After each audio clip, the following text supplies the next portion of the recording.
1956 से लेकर 2024 चल रहा है। 45-24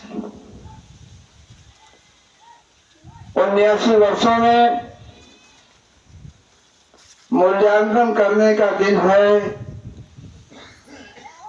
हमने क्या खोया और क्या पाया।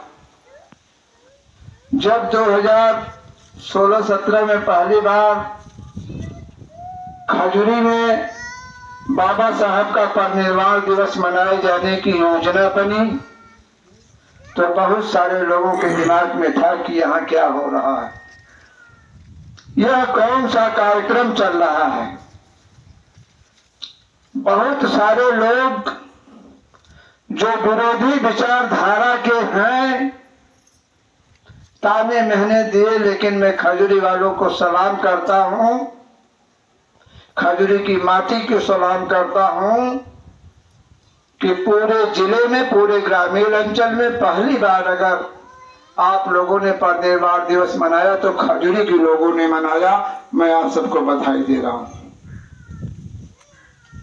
आज मजबूरी में भी सही सरकारें मना रही हैं, सत्ता पक्ष विपक्ष मना रहा है। कल तक कार्यक्रम की कोई चर्चा नहीं थी। मैं बीमार था। सुबह रोड से निकलते वक्त आदरणीय जवाहिर गौतम जी को, आदरणीय रमेश गौतम जी से मैंने कहा कि कल कम से कम थोड़ा बहुत कार्यक्रम हो जाना चाहिए। हमने हर साल कार्यक्रम किया, खजुरी में न करके कहीं किया, लेकिन किया। ये होना क्यों चाहिए, यह सोचिए। अगर खजुरी के मेला हो तो एक को लड़का अतरल होते घरे के, एक को दुल्हन अतरल होते, एक को मनई अतरल होता है। आखिर आज आप लोग कितने गैर जिम्मेदार हैं, जिसकी वजह से रोटी, कपड़ा, मकान, जमीन, शिक्षा, नौकरी, यहां तक कि प्रधानी। अगर बाबा साहब का संविधान न होता तो गीता जैसी औरत प्रधान न होती। हम गैर जिम्मेदार लोग हैं, हमें शर्म करनी चाहिए। मुझे खुद पर शर्म आ रही है। बाबा साहब के जीवन में रोशन बौद्ध जी ने बड़ी सारी बातें बता दी और बाबा साहब के जीवन को कौन नहीं जानता, मुझे वह नहीं बताना। बाबा साहब का जो अधूरा मिशन है मुझे सिर्फ आपको वह बताना है और वह मिशन आप लोग पूरा करने का काम करेंगे। यहाँ पढ़े लिखे नौजवान बैठे हैं, 4 लाइन बोलने को कहो तो बगल झांक रहे हैं और मेरा हुआ सटल रहे। गाना सुने को तो आड़े उल्टे सबसे सुन ला,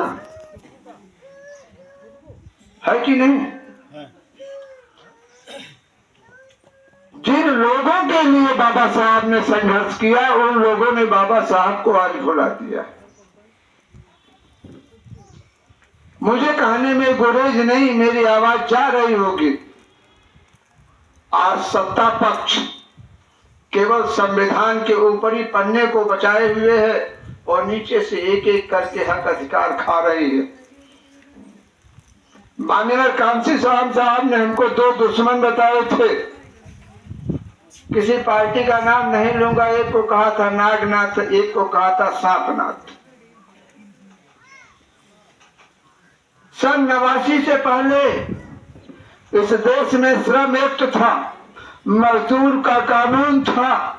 हमारे घर के जो भाई बाप बहन नौकरियों में, प्राइवेट कंपनियों में थे, वो भी 1000-2000 के पेंशनर थे। रिटायर होकर आए होंगे प्राइवेट लोग, आप लोग देख सकते हैं। सांपनाथ ने उसको खत्म कर दिया कि नहीं। कर दिया ना। यानी जो हमारी गारंटी थी, जीवन के सुरक्षा की गारंटी थी, उसको खत्म कर दिया और हमको पता नहीं चलने दिया। हम बुद्धिस्ट हैं या इंसान है या हिंदू है या चमार है या लोहार है या कुम्हार है, आज तक हमें समझ नहीं पाए। हम समझ रहे हैं, जितने लोग यहाँ बैठे हैं वे खुद को नहीं समझ पा रहे हैं कि वो चमार हैं कि बुद्धिस्ट हैं कि लोहार हैं कि अहीरा है कि हिंदू हैं। लड़ाई धर्म पर लाकर खड़ी की जा रही है और धर्म अफीम होता है, नशा होता है। धर्म से बचिए, सत्य को मानिए।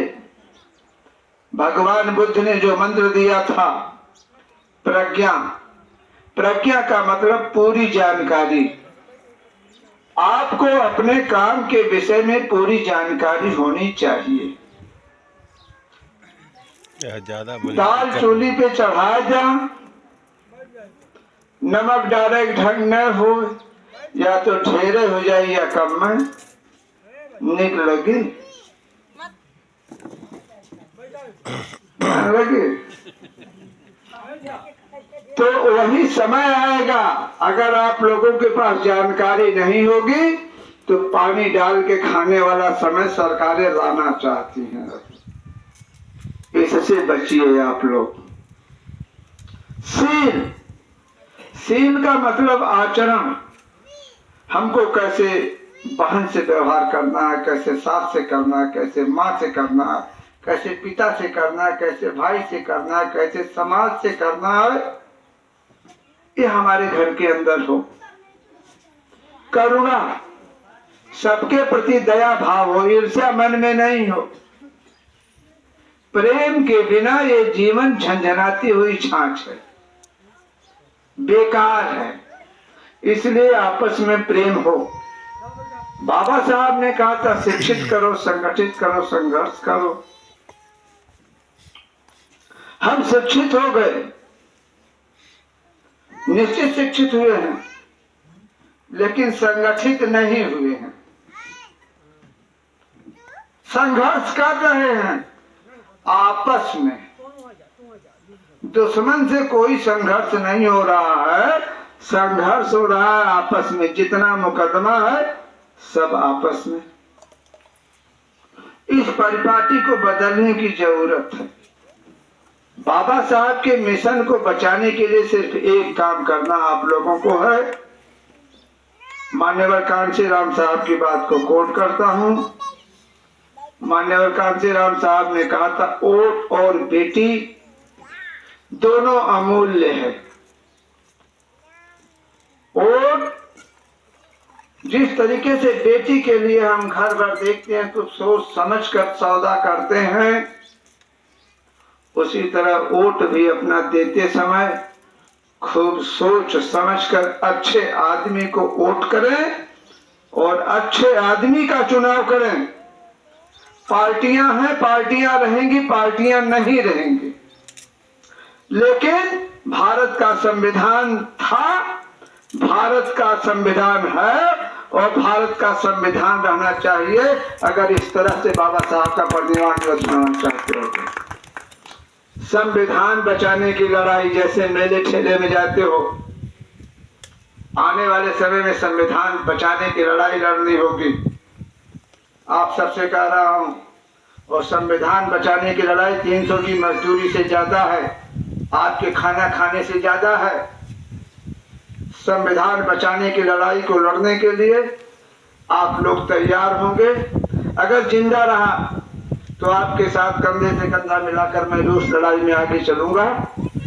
इन्हीं चंद बातों के साथ मैं अपनी बात को विराम देने से पहले ये कहना चाहता हूं, जिसकी सदारत में आसमान झुक रहा है, सत्ता क्या, पक्ष क्या, विपक्ष क्या, पूरा जहान झुक रहा है, उसी महामानव डॉक्टर भीमराव अंबेडकर की सदारत में नाचीज नगेंद्र इंसान झुक रहा है।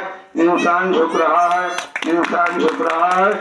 जय भीम, जय भारत, नमो बुद्धाय। आप सबका बहुत बहुत धन्यवाद, आभार। आप लोग हर साल ऐसा कार्यक्रम आयोजित करेंगे, इसी आशा उम्मीद के साथ अपनी बात को विराम देता हूँ। जय हिंद।